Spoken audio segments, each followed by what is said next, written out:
Howdy folks, and welcome to the Hillbilly Kitchen. Today I'm going to show you how to make a super easy pumpkin cheese ball.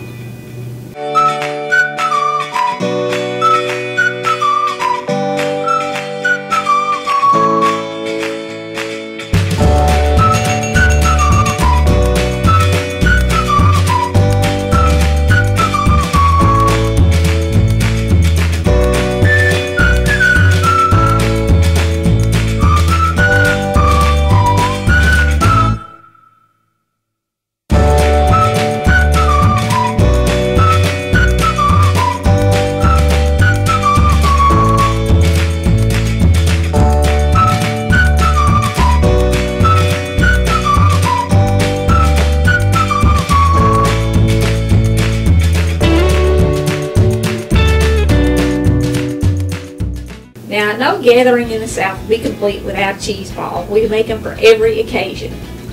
And this only has 5 ingredients. I started with an 8-ounce package of finely shredded cheddar cheese. I have 8 ounces of soft cream cheese. A 1/4 cup of pumpkin. It is a pumpkin cheese ball. And a 1/4 cup of pineapple preserves. Now, this is a very seasonal thing with the pumpkin in it, but you can make these all the way through New Year's. And if you are not having a party, this is great to mix up and put it in your refrigerator and serve it when people stop by, you know, just to visit around the holidays.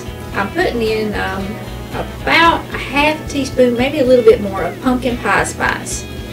You can use a little more or a little less depending on what you want, but I wouldn't get carried away with the spices. But you know, people stop by, all the way from Thanksgiving to New Year's and visit because they have time off work and the kids have time off school.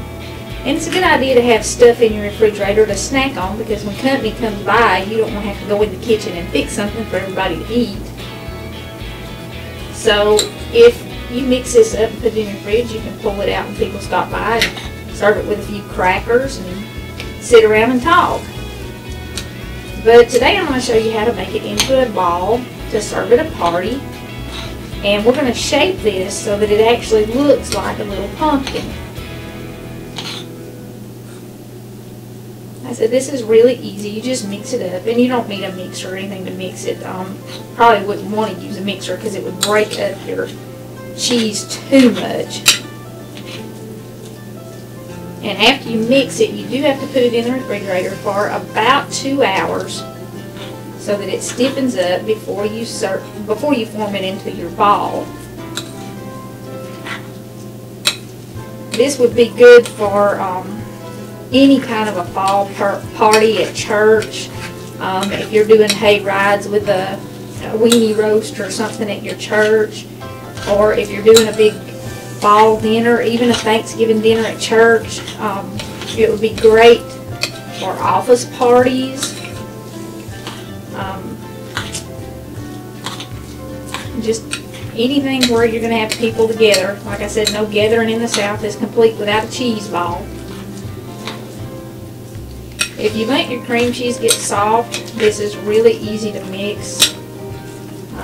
It's almost mixed, and I probably haven't been mixing a minute. Alright, that's about all there is to it. We're just going to cover this, put it in the fridge for a couple hours, then we'll take it out and form it into a ball.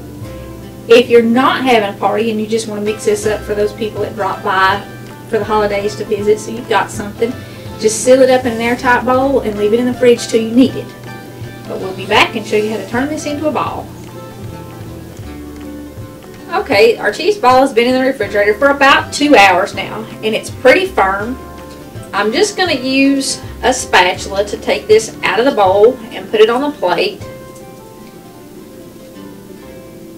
And I did kind of form it into a ball a little bit before I put it in there, because I didn't want to have to work with it quite so much when I got it out. But take your spatula and kind of continue to shape it until it's round. It's still pretty pliable. I mean, it doesn't get like hard, but you don't want it hard because you are going to spread it on crackers. And like I said, it makes a great cheese spread to just keep in the refrigerator and have it for when people stop by. We're going to decorate this just a little bit. If you're doing it for a party, an office party, a Thanksgiving party, you know, church party, whatever, you can really get a 2-for-1 deal out of this. You can use it as a decoration, or if you're having a party at your house, you know, between Thanksgiving, around Thanksgiving, you wouldn't want to do this part after Thanksgiving probably. You would just want to use this as a cheese spread.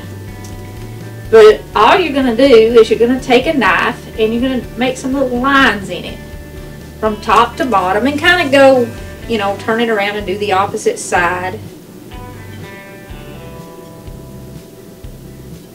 Because a pumpkin, you know, has little lines in it.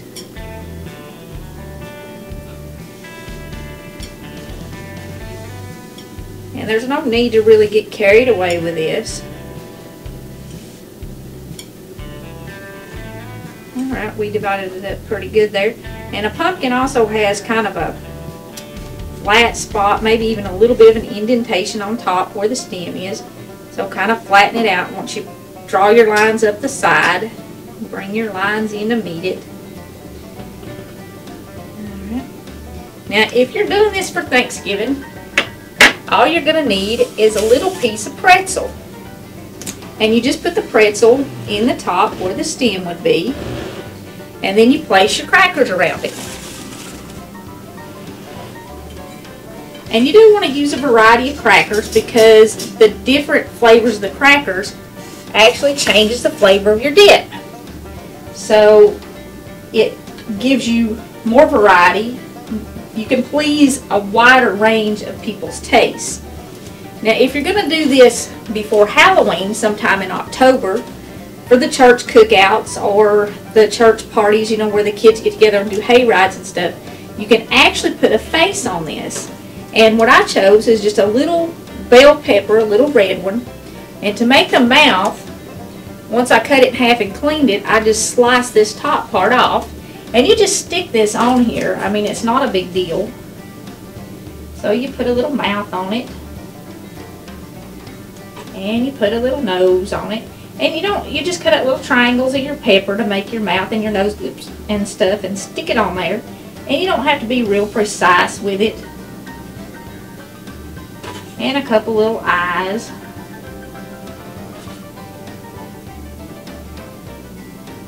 And you've got it decorated for a party in October. But once October has passed, if you're doing it in November around Thanksgiving, just leave it like a plain pumpkin.